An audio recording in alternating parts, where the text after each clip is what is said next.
Thank you, Honorable Minister, for granting this opportunity to us to speak about regional affairs with an emphasis on security matters in the region as well. On the 25th, on Monday, November, we're in a meeting in Luanda, Angola, the 6th tripartite ministerial meeting. What are some of the key points discussed in this meeting, but also what are the resolutions adopted basing or building upon the previous tripartite meetings? Before even starting the consideration of the CONOPS, I made a point in the meeting about the implementation of our document, of our agreements, because the 6th ministerial meeting held on 25th of November followed the 5th, of course, ministerial meeting that was held on 12th of October. And then I presented the situation on the ground since that period, since the 12th of October, which is alarming and shows that there is a lack of political will and good faith on the side of the DRC to implement our agreement. We have received information that there are now mobilization of troops during that period, mobilization of troops of DRC, and also Burundian troops, and also mobilization of acquisition of new heavy weaponry on the ground, which was also followed by at least 27 attacks against M23 positions, which retaliated. This happened in the territory of Masisi and also Lubero and Nyiragongo. And we have also received information on the troops of FLN, of Paul Rusesabagina, which were in Fizi territory in South Kivu, which were moved close to our border. And then this situation on the ground is concerning and is in the context of hate speech and bellicose statements by the president of the DRC himself and also other officials. The president of DRC, when he was visiting the province of Okatanga on 17th of November, he told military and civilian leaders that if he's given an opportunity to revise the constitution, he would use it for regime change in Rwanda, so to overthrow the government in Rwanda.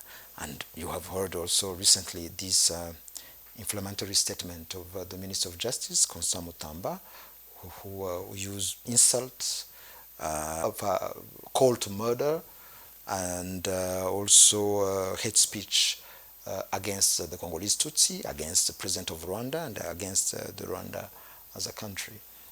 So this is concerning. It's even against the agreement that we signed, because during the second ministerial meeting, which was held on 30th of July, there is a paragraph that we added, which was that all parties agreed to avoid inflammatory statements and hate speech. And this was a blatant violation of this agreement. So we have adopted the CONOPS, but I made that point. I present that situation on the ground. That doesn't give us hope on the goodwill of the DRC to implement what we signed. Moving ahead, you mentioned it, there is lack of political will, but also the adopted resolutions are not being implemented. What is the way forward, and what mechanisms should be put in place to ensure accountability and tangible progress from all parties involved? We have, on 5th of November, inaugurated in Goma the ad hoc verification mechanism, which is composed of 18 officers from Angola, and 3 liaison officers from Rwanda and from DRC. We hope that this ad hoc verification mechanism will help us in ensuring that the ceasefire is observed, but also will help us in different operations and activities that are mentioned in the CONOPS. But in any case, to implement these CONOPS and the agreement we sign, we just need goodwill.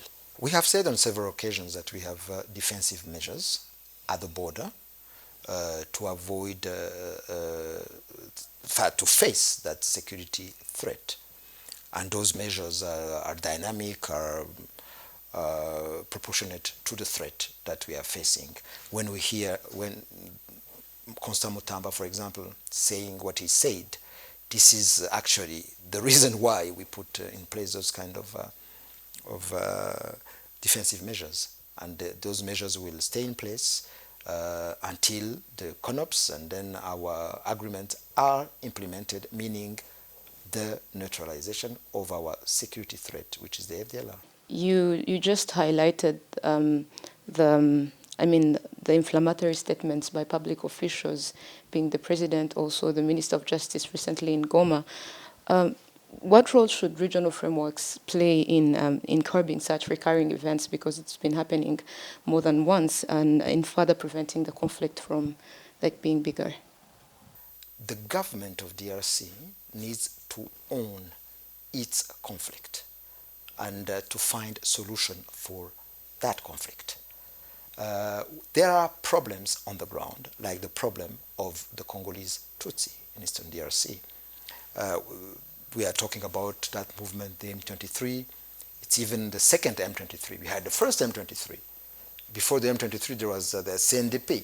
And then before CNDP, there was another movement, RCDs. So there is a problem that needs to be addressed by tackling the root causes of this crisis, which is the marginalization, persecution, hate speech, and so on and so forth. This is why, actually, in a meeting we had on the following day, a virtual meeting on 26th of November under the Luanda Process, when we continued to address or to consider the draft agreement that was proposed by the President of Angola, that we address that issue of M23, because there are three issues, security issues between DRC and Rwanda. There is that FDLR, the defensive measures, and the third is that of the M23.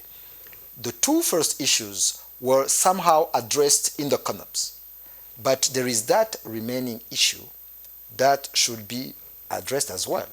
And we have made a proposal, and we believe that before we sign any agreement with the DRC, this issue needs to be addressed. And then for Rwanda, we have been clear. We have been saying that there is a need for a commitment by the DRC to engage in direct talks with the M23 with a view to finding a lasting and final solution to this crisis.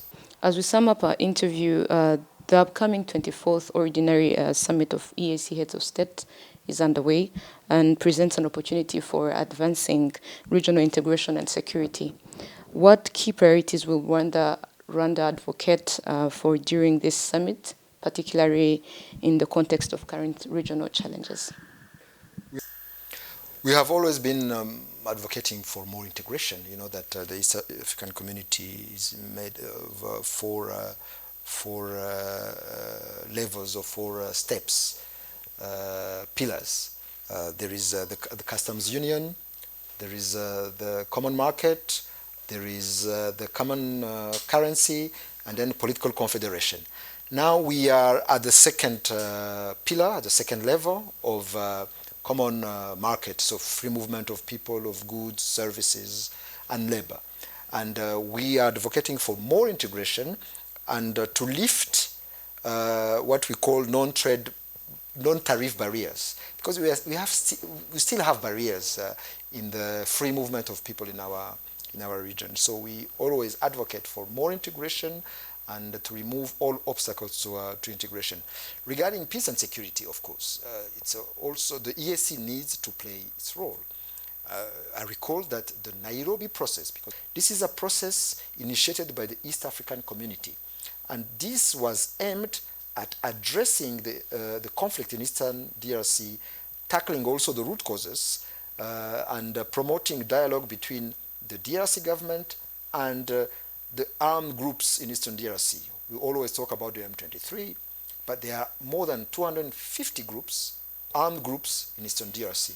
So this summit will be an opportunity for the EAC to recommit to this process.